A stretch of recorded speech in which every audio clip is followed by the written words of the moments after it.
First of all, I'd like to welcome you to Rusty Gold Hunter, and I thought I'd introduce you to episode 1 here with my own personal vehicle. We're primarily investigating older cars, Australian, anything that's hidden in a barn, but as this is my own personal vehicle, I thought I'd give you a quick guided tour of Model 1 BA Falcon from about I think 2002. But yeah, it's first run BA. It's the year that the AUs were quite popular. It is a Series 1 before they made a few modifications. It's the first of the Barras. I'm sure there'll be people in the audience who know a lot more about them than me. I've had a few Barras over the years, but I know the early models really were down on power compared to the last Barras, and a lot of people say the collectability is in the XR series and the turbos, which obviously it is, but if you have a look at this, it's the original naturally aspirated. I found this locally. A fella unfortunately passed away and it was put in his estate for 18 years. Original 45,000 Ks when I bought it. It had been in the shed for a long time, and as you can see, very little's been done to the car. Obviously not the original wheels, but the original 45,000 Ks on it. Just actually fitting a tow bar out the back that I picked up off it was an early model BA. I picked it up for reasonable dollars, but I was just going through the car.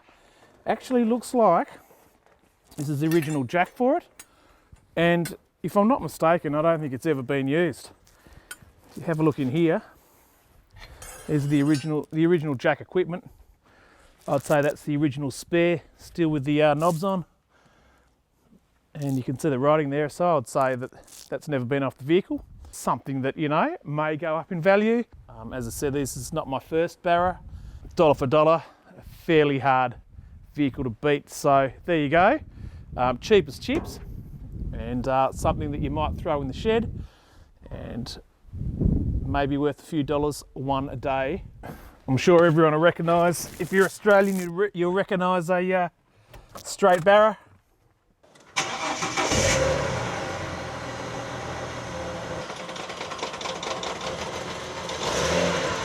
Bit of a knocking sound there, what's that? It's never made that sound before. What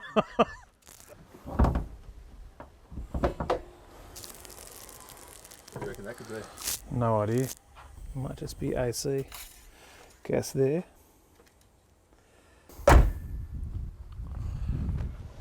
Oh, that might have fixed it by looking at the oil. What do you love about this car, mate? Well, I do love that it is the last of a generation. That they're not making any more Falcons, and this was the platform they made the last Falcon on.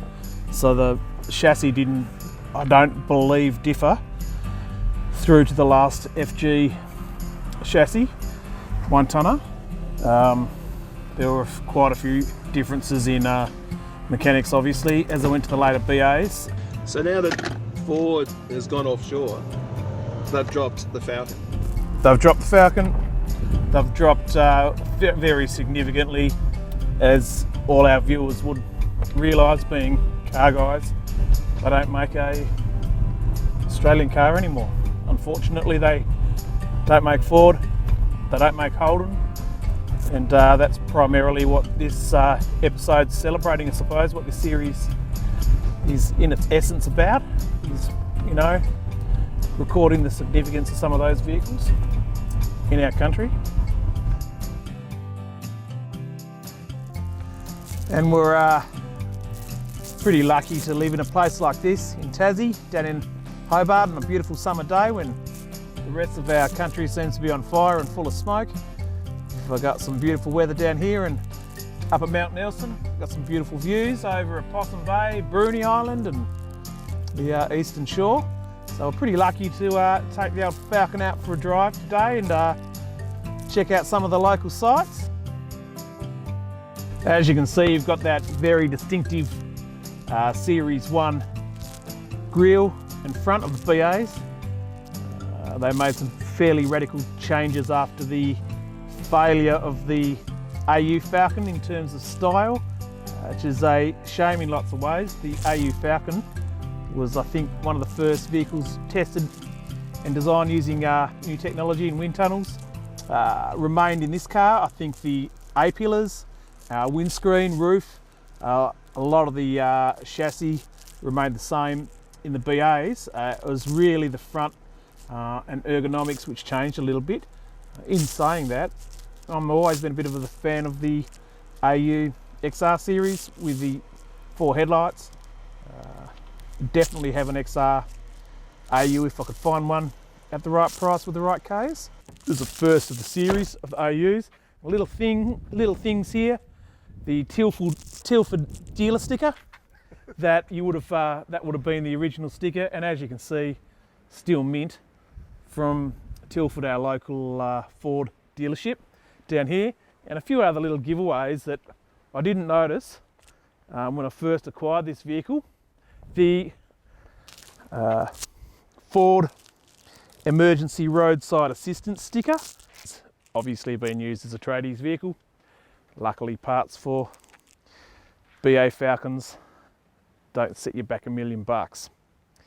So, in my opinion, if you've got one, stick it in the shed, put it away. It'd be nice if it was a Barra Turbo. Put that somewhere safe, because they're not making any more of them.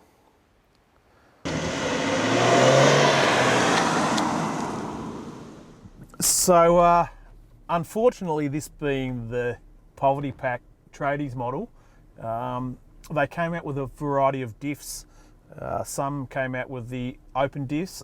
I know this has got a 3-4-5 to 1 ratio, but I don't know whether it's open or limited slip. Most of them would have been single peggers. You can do a bit of research into that. I know you can obviously jack the backs up and turn a wheel, and if they spin opposing each other, that's a single pegger, but there's an easier way to find out, and that's just to test it.